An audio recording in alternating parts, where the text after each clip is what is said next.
Hello and congratulations on getting access to this video course on on-page SEO for WordPress sites. This is video number 1, and we're going to talk about what's inside this video course. Now, before we do that, and before I give you a quick overview, what I want to do is talk about mindset, because I'm a big believer that if you're in the wrong mindset, then even if you have this video course, even if you try to implement a few things, it's ultimately going to hold you back. And I've seen this time and time again. This specific mindset that I'm about to talk about holds business owners back. And we don't want to see that happen to you. We want to see you succeed as much as possible. Here is the mindset. The mindset is that people make the assumption that every single SEO technique and rule changes rapidly so that what worked 15 years ago doesn't work now.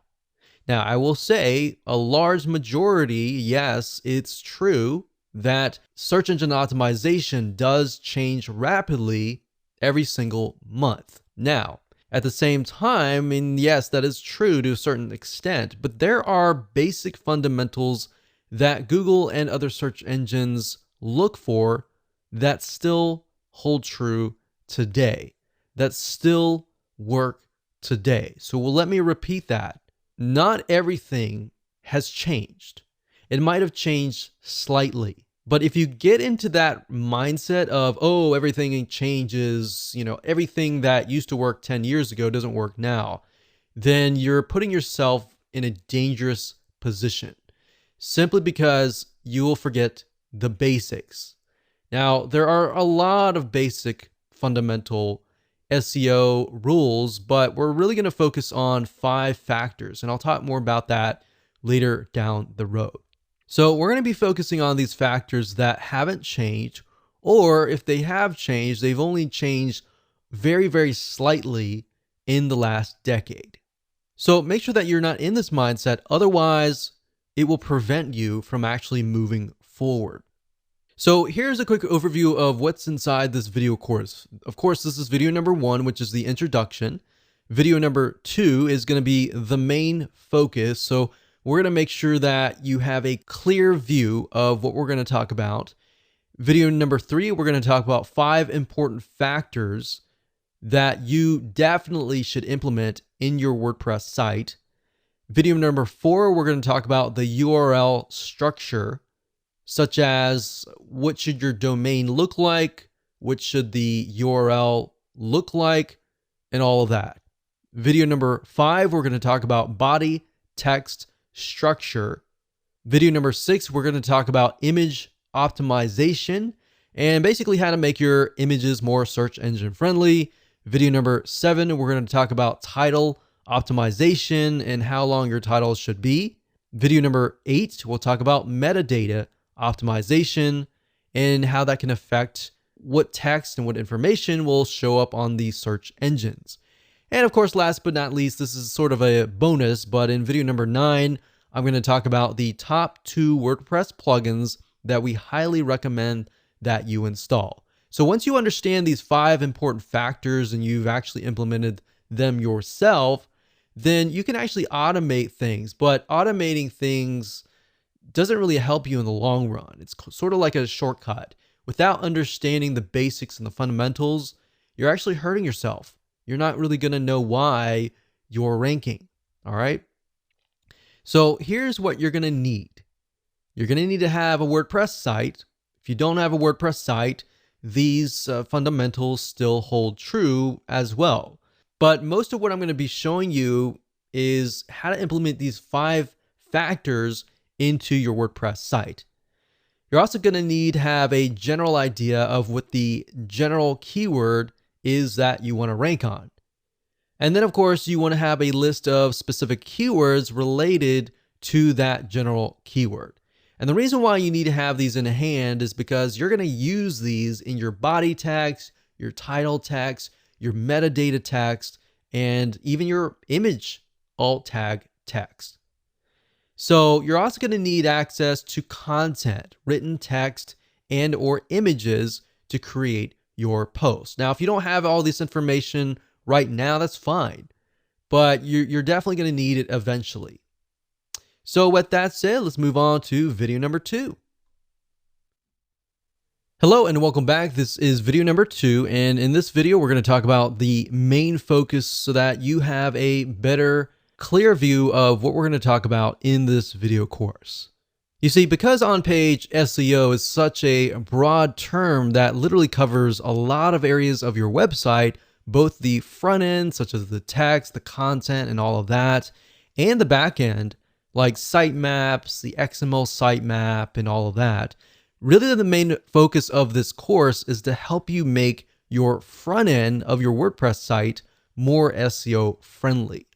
And what that means is we're going to focus specifically on how to make your overall WordPress site structure, your posts, your pages, more search engine friendly.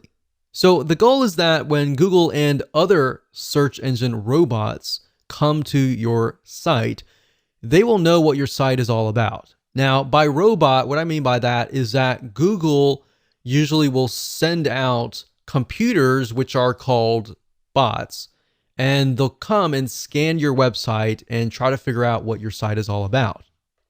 Now, the truth of the matter is that too many people skip over this because it isn't exciting. They are too focused on external SEO, but the reality is that there are a lot of front-end factors that you must do on all of your sites. So by skipping out on these fundamental steps and just focusing on things like backlinking, you're really going to miss out on a lot, because when Google comes to your site, if your site is not search engine friendly and you've just got a lot of backlinks, then yes, you do have a lot of votes that your site might be good. But at the same time, it's like, okay, this is a popular site, but what is the site all about? That is the goal of this course. Even though that seems basic, it's very often much of a skipped step. So once you get in the habit of doing the following and implementing these 5 factors, you'll actually be ahead of most of your competitors. So the good news is that most people don't do this. So the fact that most people don't do this and you're doing this, you're going to get ahead of them. Now, to clarify what this isn't, however, we're not going to focus on backlinking or any external marketing strategies, which is what I talked about earlier. So now that you have a clear idea of what we're going to talk about, let's move on to video number 3 and discuss the 5 important factors that all of your posts, your pages, your content, your text, your URL structures, and everything else should contain. Hello and welcome to video number 3, and we're going to talk about the 5 important factors. Now, this is a quick overview of the 5 factors, and then of course the next few videos I'll dive in to every single one of these factors. But before we can really discuss them in depth, you need to have a broader bird's eye view of them. So before we jump into the 5 factors that your WordPress sites should have, or even your non-WordPress sites should have, which they'll definitely work on those too, it's important to know a few things first. So you're going to need to have a general idea of, number 1, the general keyword that you're going to want to rank on, and number 2, a list of specific keywords that branch off of that main keyword. Now, don't worry if you don't have that now. I'm going to give you a step-by-step technique that will help you figure that out. Now, another big mistake that many folks make is implementing these without a clear plan of attack. And that's why I'm breaking things down in such a manner. There's a reason for everything. In fact, we've seen this with many websites. There's no clear plan, and the website owner simply creates content in an area with little or no traffic.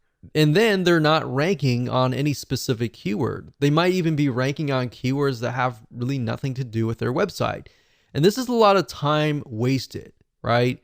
So that's why I'm not jumping straight head first. I'm breaking things down so that it becomes clear, and that way you will succeed. Now, we're not going to focus, like I said, on keyword research, but we do recommend that you check out the suggested keywords. Now, what do I mean by that? Well, Google has what we call suggested keywords, Amazon.com also has a list of suggested keywords. Now, this is what happens, and this is super easy. You can literally find the main keyword and a list of specific keywords within a few seconds. So here's what I want you to do. You can do this by going to google.com, for example, and typing in a general keyword. So you'll notice that when you do, Google will suggest keywords. Now, in order for the keywords to appear in the suggested box, that means that there's a ton of people that are searching for those keywords. So in other words, there's a high volume of people searching. So when I typed in the keyword survival kit, out dropped a drop down saying, well, these are other Google suggested keywords like survival kit list, ideas, Amazon, food, and backpack. Now, there's another way of doing this. If you type in the keyword and you press enter, then what's going to happen, and you scroll all the way down to the very bottom, you're going to see a list of words. So if you scroll all the way down the bottom after you made that search, you're going to find additional keywords right here where I've put a red box here. So we can see additional keywords are things like military survival kits, survival kit list, best survival kit food, items, wilderness survival kit. So we can see not only are there different keywords, but there are also different types of survival kits for different scenarios and different settings. So that gives us an idea of, okay, we can write an article on survival, military survival kits, or wilderness survival kits. So these could be totally different articles. So now that you have a basic understanding of basic keyword research, let's move on to the 5 important factors. And they are, number 1, the URL structure or the domain name and the category name, the file name, even the page name is important. And this is what shows up in the address bar at the very top. Whenever you go to any website, you see the domain name, the page name, and all that in the search bar at the top. That is the URL structure. Now, the URL structure is very important because it tells Google and other search engines, are you a brand? Are you a specific keyword? What is your website about? Now, that's just one element. There's a lot of other elements as well. Number 2, we have the body text structure, which contains basically everything on your post or your page in terms of content. So this contains both written text that you use in your posts and pages, and there's more than just slapping a bunch of content for everyone to see. So there's a lot that goes into this. So I'm going to show you, I'm going to break things down so you have a better idea of what you should include in your body text structure. Number 3, we got image optimization. What this means is making your images more search engine friendly. So just like body text, when it comes to images, Google and other search engines are not going to know right off the bat what they are. So you need to do your best to help them figure out what the images are all about. Now, there are ways that Google will figure out eventually what your images are all about. So don't try to game the system. For example, if you name an image, let's say a wilderness survival kit, the way they figure out if that image is legit or not is oftentimes they'll rank you in the Google image search engine. If somebody types in, let's say, wilderness survival kit, and they see your image and they click that, they have a better idea that, okay, this is definitely an image of the wilderness survival kit. And that will actually help you in the long run. So don't try to game the system and name an image something that it's not. Name it what it is so that it's an attracting image. And when somebody's looking for that image, they're going to find it, they're going to click it, and that's going to help you in the long run. In fact, beyond that, there's a few more steps you'll need to take. And plus, in addition to that, with the image search engine that I talked about just now, you can actually get a lot of traffic from that search engine. And of course, we got factor number 4, which is title optimization, basically how to make your titles search engine friendly, because the reality and the truth of the matter is that your titles do show up in the search engine, so you definitely need to do this right. Otherwise, you're going to attract the wrong person. Meta optimization is the same thing. You've got the description and other metadata that will show up underneath the title in the search engines. So you want to make sure that you attract the right person. Now that we've talked about the 5 important factors, let's dive into every single one of these 5. Okay, welcome back. This is video number 4, and we're going to talk about the URL structure. Now, this is something that has changed slightly in the last decade, but it hasn't changed drastically. Now, before we discuss what you should use in terms of a domain name and your URL structure, let's discuss why this is important. You see, when Google and other search engines try to figure out what your website is all about, they look at your website as a whole. They're not just going to look at your URL structure, your domain name, or your categories or your page name. They're going to look at everything as a whole. Plus, in addition to that, they're going to look at how people interact with your content and if that is true. Now, part of that is what appears in the URL. A search engine friendly URL structure can actually go a long way. Not only will it help the search engines figure out what your page is all about, it's also going to help a human visitor understand what the page is what. And that means that keywords still matter, but you have to be careful not to keyword stuff your URLs. And by keyword stuff, what I mean by that is you're putting too many of the same keywords in the same area. In other words, back in the day when Google started, for example, you literally could keyword stuff a page and get ranked really, really quick. But now Google has become much smarter. Their bots and intelligence have become smarter. So that's a big no-no. Don't do that. And I'm going to show you in just a minute why, if you use certain domain names, that can have a drastic impact on that. So let's talk about domain names. So what should you name your domain name? Should you use an exact match domain, meaning that the keyword is in the domain? Or should you use a brand name? Well, there's a big debate that using a keyword in the domain name will actually get you ranked higher. That actually worked back in the day. Sometimes it still works today. And there's really no right or wrong answer. Literally, at the end of the day, we don't know. Nobody knows what Google wants. In fact, what we found now is that there's so many exact match domains and so many people that are using keywords in their domain names that it actually might help and it might not. And that's why you need to make sure that you don't look at one element, but you look at the whole website as a whole. So yeah, that was quite popular maybe 5 years ago, something like this, yourkeyword.com. So maybe scubadivingmasks.com if you were trying to rank on scuba diving masks, or best scuba diving masks, or bestsurvivalkit.com. Now that used to work and sometimes still does, so we can't really say for sure that if it doesn't or it does. We've noticed that it does, but we really can't say. But if you haven't noticed, Google really likes brands. They love brands. And the reason why they love brands is because brands are here to stay. If you look at a brand, it becomes a culture and it's got a following. And that's why Google loves brands. Something like this, yourbrandname.com. Now, Google is quite smart and has robots that know that people are trying to keyword stuff or game the system in terms of domain names or domains plus the URL structure.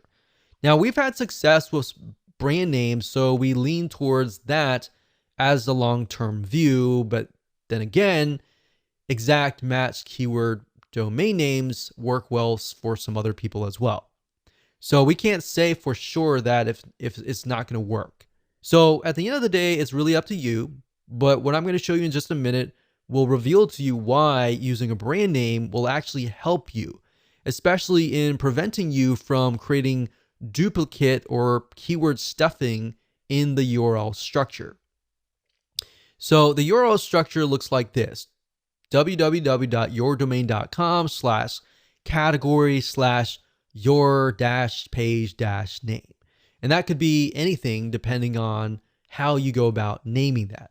And I'll show you that in WordPress, but we're just talking about the basic fundamentals right now. So let's say, for example, that you're trying to rank on red shoes. The problem with naming your domain name redshoes.com is this.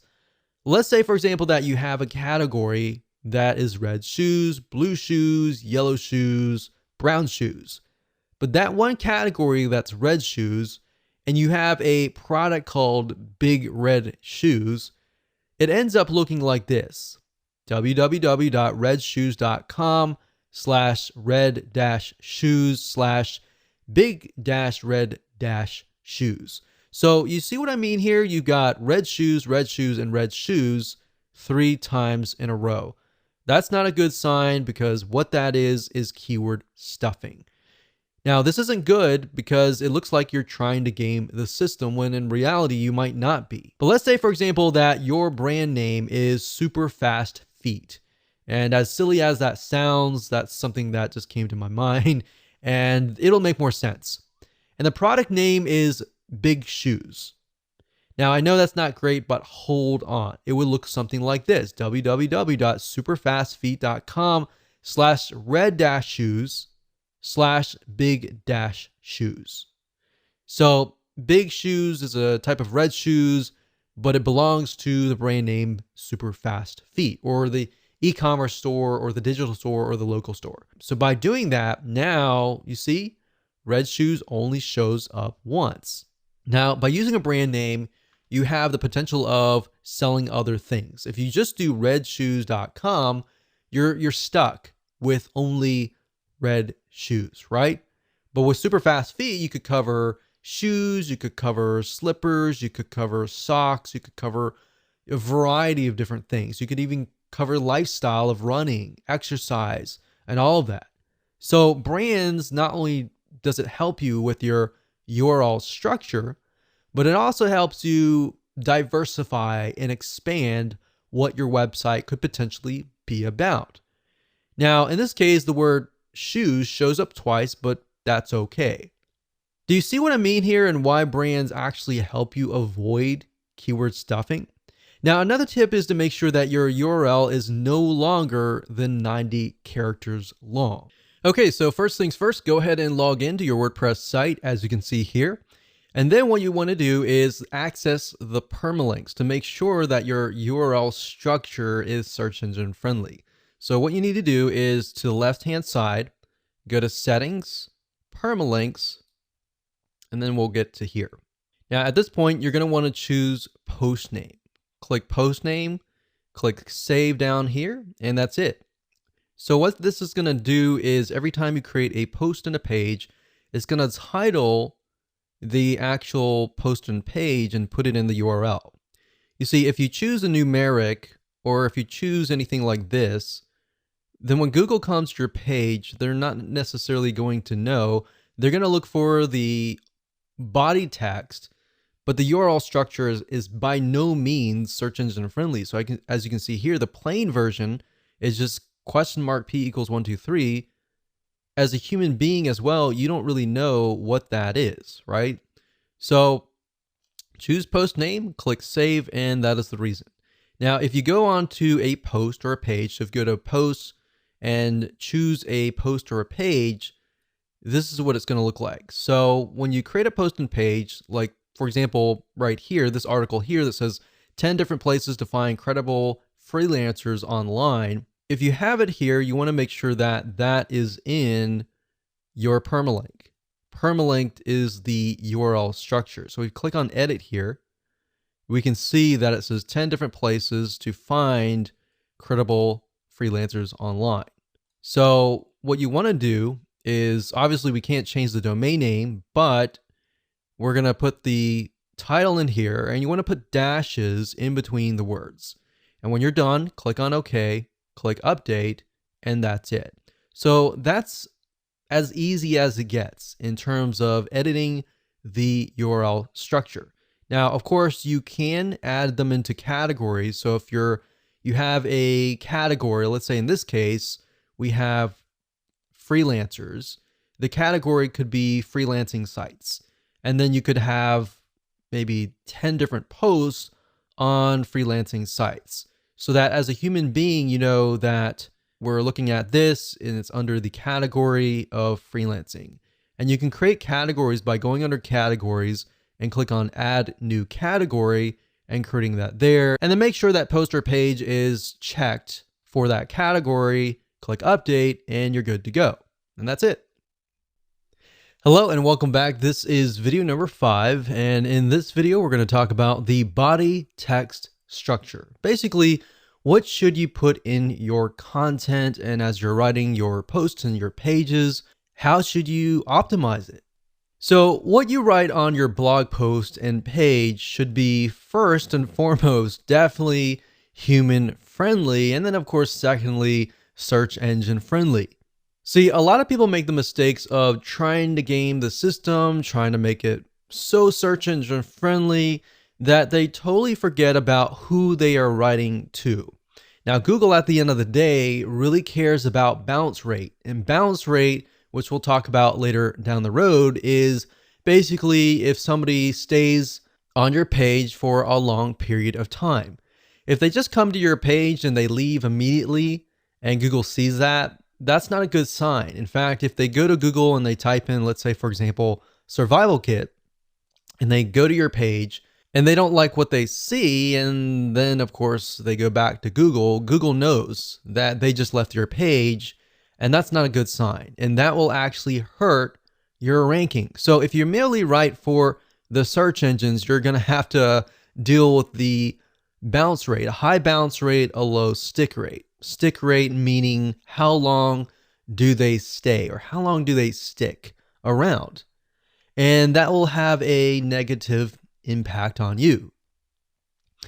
So what that means is the longer someone stays on your website, the lower your bounce rate is. So if you keep that in your mind, the word bounce rate, the word stick rate, you will often see those words a lot when it comes to on-page optimization or even search engine optimization in general.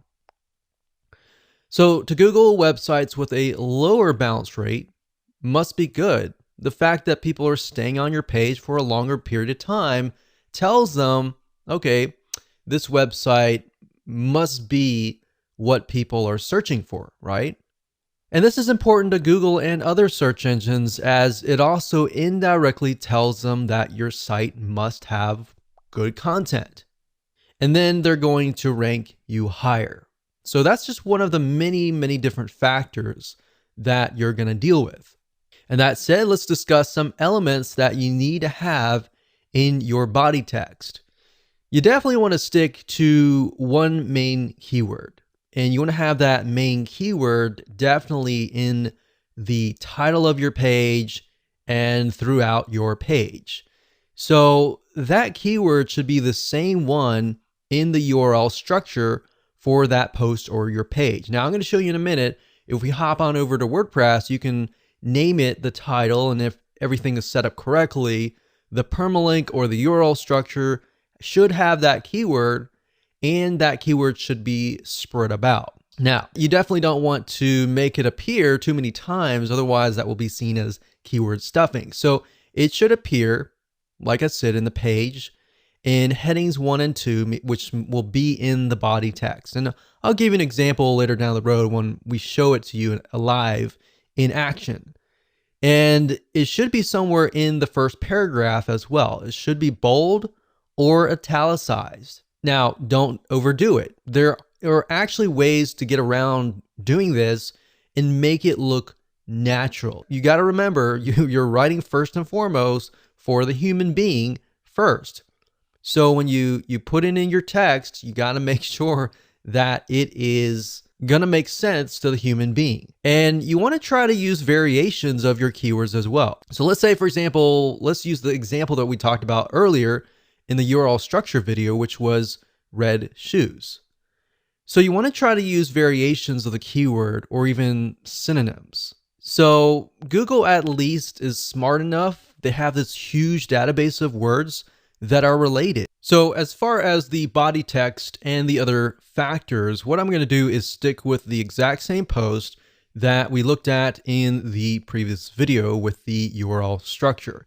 So up at the top, if we say that our main keyword is maybe find credible freelancers or places to find, maybe that's our keyword, places to find credible freelancers, then what we want to do is we want to make sure that it's in the heading 1 and 2.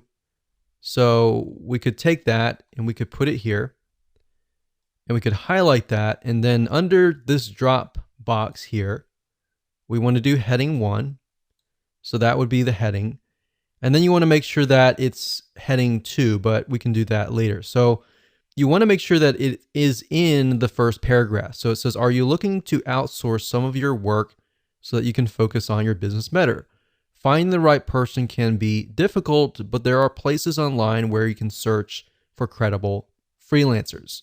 So places to find, we could say, so let's discuss places to find credible freelancers. So obviously the first letters are capitalized. So I want to make sure that it's human friendly. So we say, so let's discuss places to find credible freelancers. And then you can highlight that. So places to find credible freelancers. So this can be italicized. This can be bolded like that. All right. So that needs to be in the first paragraph. You can also have it later down the road as a heading 1. And if we scroll down, we don't have an image right now, but we'll talk about that later. We'll find an image and I'll show you how to add an alt tag. You want to do that. You want to go through and you want to create variations of this keyword. So places to find credible freelancers, Fiverr.com. This is a good place to find great freelancers. So we use the word credible. You can mix it up and say good place to find great freelancers or hardworking freelancers. So what I'm saying here is you don't necessarily have to use that exact match keyword, but you're using variations so that Google knows that you're not trying to game the system and you're not trying to keyword stuff. But at the same time that it's a variation or it's a similar synonym or word so that it appears more natural. So we can go through here, we can do other things as well. That's pretty much the basics of it. But another thing you can do is tags as well. So you can add tags. Let's move on to the next video. Hello and welcome to video number 6. And we're going to talk about image optimization, or in other words, how to make your images more search engine friendly. You see, when it comes to images, you need to tell the search engines what the images are. They're not really going to know off the bat what the images are. Now, there are ways that Google can figure out what the images are, which we'll talk about in just a second. Now, while Google and other search engines will one day be smart enough to be able to figure out what images are, right now you need to help them out just a little bit, get them a kickstart that they need. So you're going to need to take your main keyword or variations of the main keyword or even specific keywords based on the main keyword and insert them into the alt tags in your images. If you don't know what those are right now, don't worry about it. We're going to show you in just a minute. Now, what I recommend that you do is, let's say, for example, that you have 3 images on your page. In fact, the more images, the better. You don't want to get too much, but the more images, the better. And what I recommend is the first image that you have, you're going to want to put the main keyword in there. Now make sure that it actually relates to the image itself. So if the image is a image of a shoe, you definitely don't want to put like something like a peanut butter sandwich or something. So you definitely want to put something that's related, right? Now, the second keyword, you don't want to put the same keyword. You want to put a variation of that keyword. Or based on what we talked about earlier, having the main keyword and then of course having keywords related to that keyword, you can put those in the other images. But you have enough where Google looks at it and thinks, okay, all these images are related. Now, there are other ways that Google can figure out if those are legit. In fact, what they'll do is they'll index them into the Google image search engine. So whenever somebody searches for that image and they click on that image, they will think, okay, those images on your page are definitely legit, so we're going to rank you higher, right? So that is why making sure that your keywords and your images fit and they're accurate enough, but you don't want to overdo it in any other area. But 1 or 2 should be good, 3 or 4 should be fine, but you definitely don't want to overdo it.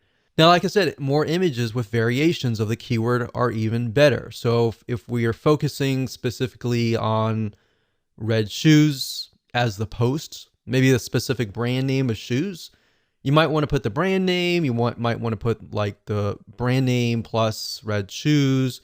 You might want to put shoes red or red, something that's a synonym of shoes. So to make more sense, let me show you what you need to do, and I'll give you some more tips along the way. Okay, so adding images and making them search engine friendly is actually very easy to do. But first things first, you'll need to find an image if you don't already have one. So starting where we left off in the previous video, we don't have any images here, but let's just go ahead and add one. So I'm going to add one somewhere in the beginning. So we could add an image, let's say here. Now I want to say we do have an image, like a featured image down here. But what we're talking about are images within the actual body text. So let's go ahead and click on Add Media here. And these are our existing images right here, but we can also upload a file here as well. So let's try to find something that relates to freelancers. So let's do that here. Let's click that.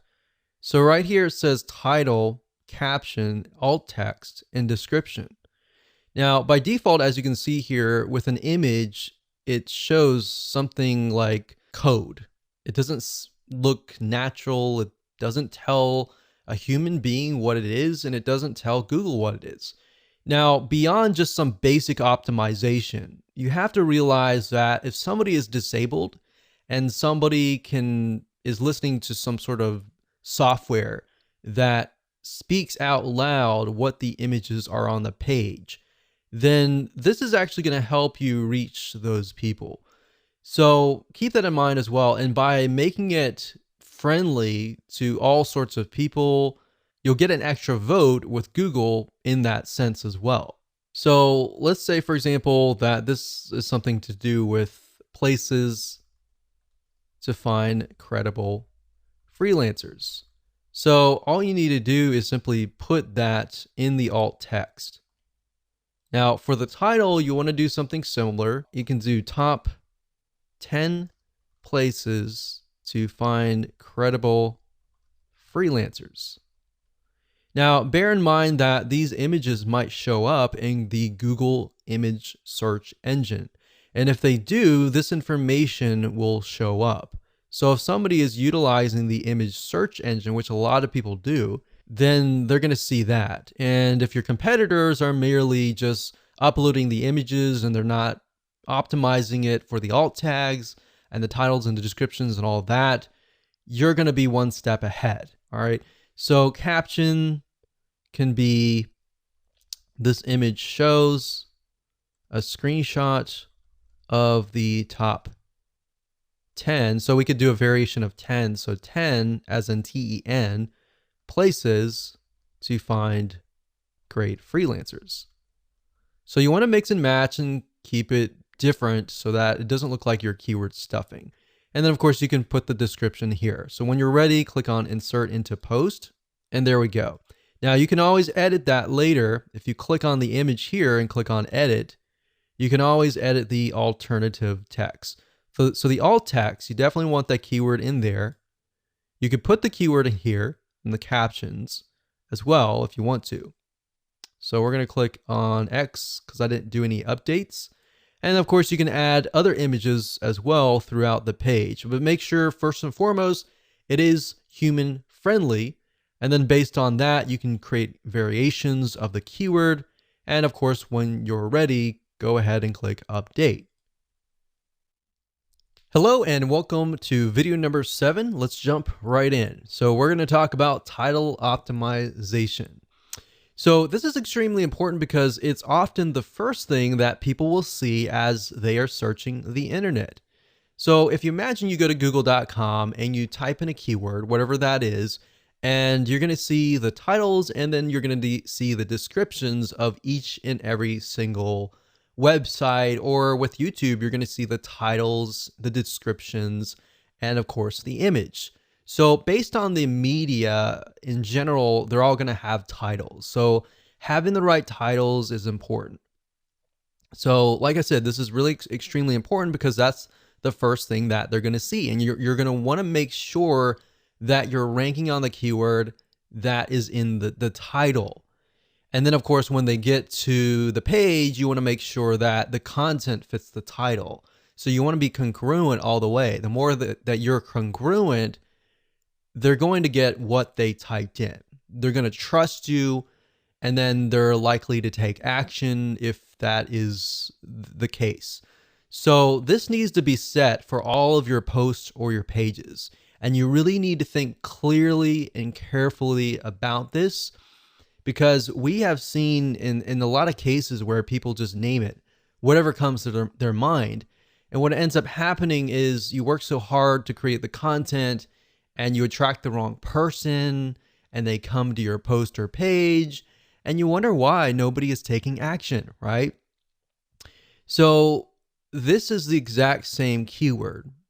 And to make it easier for you to be congruent, if you take the keyword that's in your URL structure, that's in your title, make sure that it's in your title somewhere, because that's what your viewers are searching for.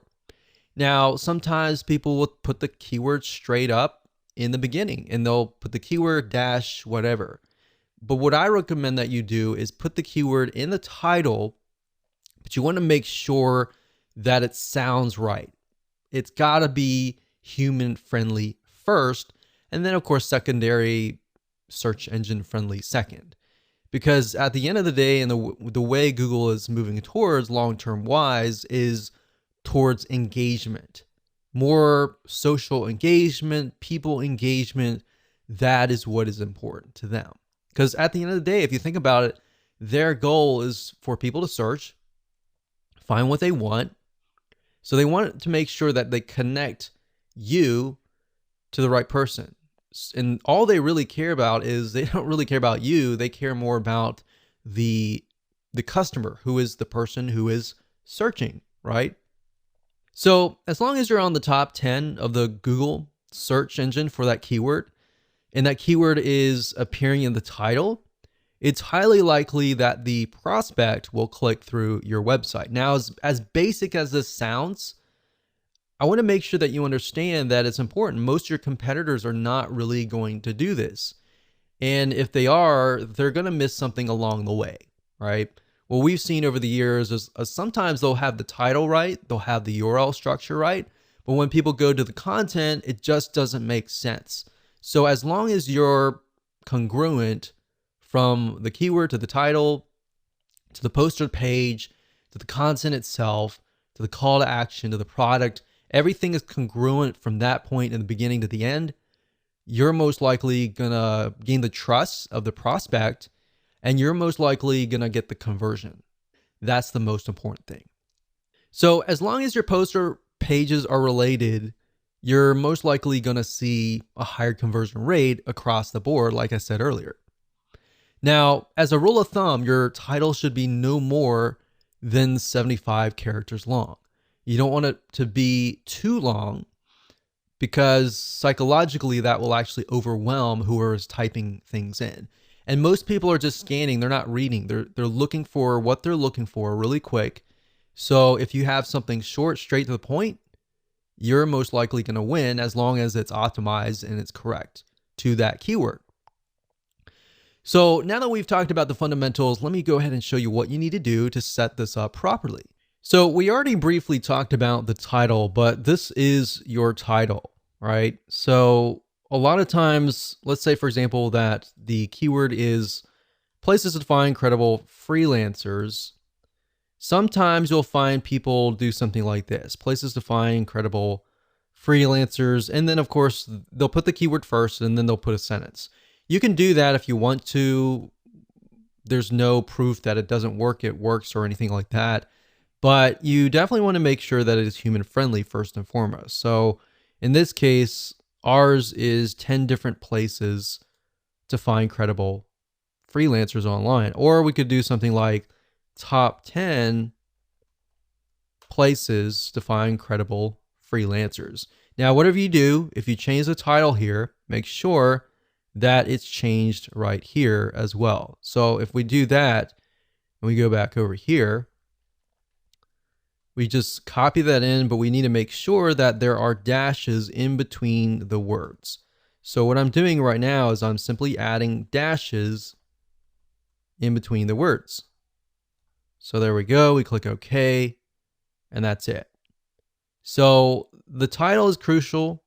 Now I'll show you later down the road where you can use 2 WordPress plugins, which you can add more data like the metadata, the description data, and all of that. But for now, by default, if you don't have those WordPress plugins, what the search engine will often do is they'll grab the title. So we'll click update and that's it. Okay, so this is video number 8, and we're gonna dive straight in and talk about meta optimization. So this is the description that is gonna show up on the search engines. So just like the title optimization video beforehand, this is what people are gonna see in this search engine when they search the internet for a specific keyword. So in other words, it's the description beneath the title, and you're going to need to make sure that this is set up both in your posts and your pages. And this needs to be no more than 160 characters long. So let me show you what you need to do. Okay, so we briefly talked about this before, but I'm just going to do a recap here. So we talked about the meta description being important. So for images, like I showed you with the image optimization, that's why the description is crucial, because if they're appearing in the image search engine, it will actually appear with that description and that title. Now, if you don't have a WordPress plugin that is installed, it's typically going to grab this as a title, and then the description usually is the beginning paragraph. So for congruency's sake, you want to make sure that that's why the keyword needs to be in the title, the first headline here, and the description. And you usually want to try to put the keywords down here, but you don't want to put it too much. Sometimes it will look at the how many words you have compared to how many keywords that you have. If you have too many keywords, you're going to want to add more text. If you have more keywords, you definitely want to add more images as well. So the more images, the more text that aren't really that specific keyword, the better. So by default, like I said, it's going to grab this as a description, but then as you have the WordPress plugins that we'll talk about later, you'll have the opportunity to add more metadata, which I'll show you later on. But this is sort of a video that's sort of a preliminary to discuss why the metadata is actually still used. Hello and welcome to video number 9, and congratulations, first and foremost, you've reached the end of this video course. And this is kind of a bonus because we talked about how to manually optimize your WordPress site.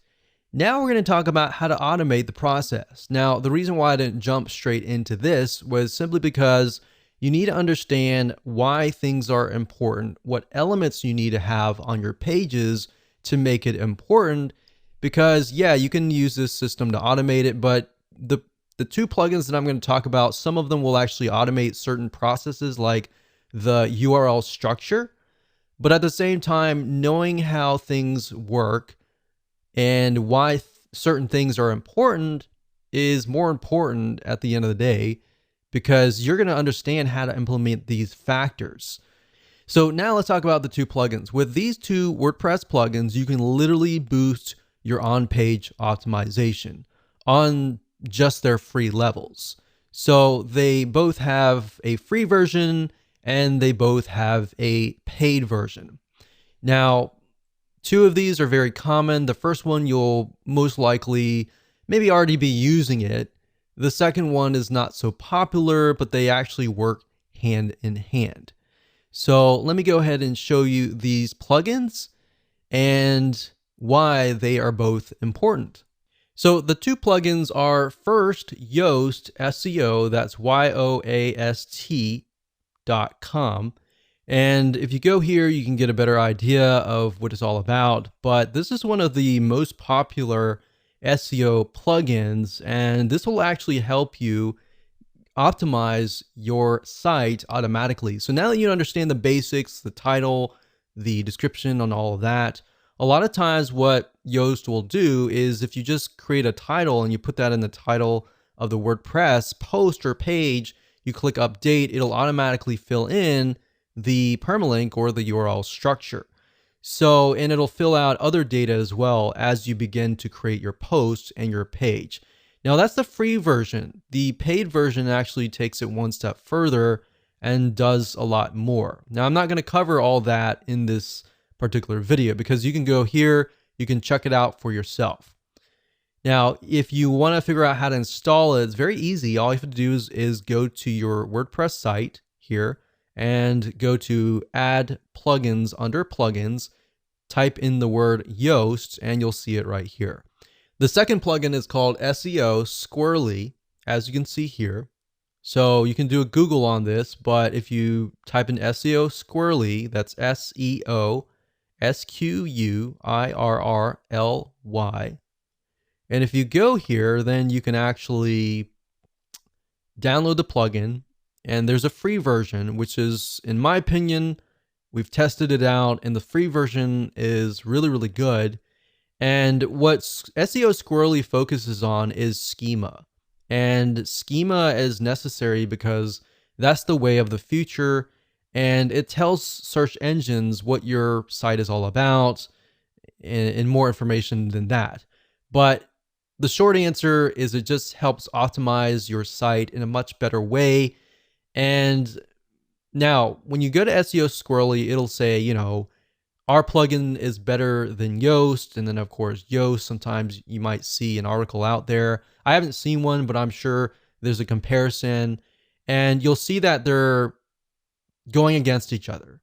But at the same time, you can either do Yoast or you can do SEO Squirrely. Now, what we've found is SEO Squirrely focuses on schema, like I said, and schema is just a way to make your site appear in the search engines where people will click on your link. So if you've seen, for example, the ratings, the 5-star ratings that appear in the search engine, that is based on schema.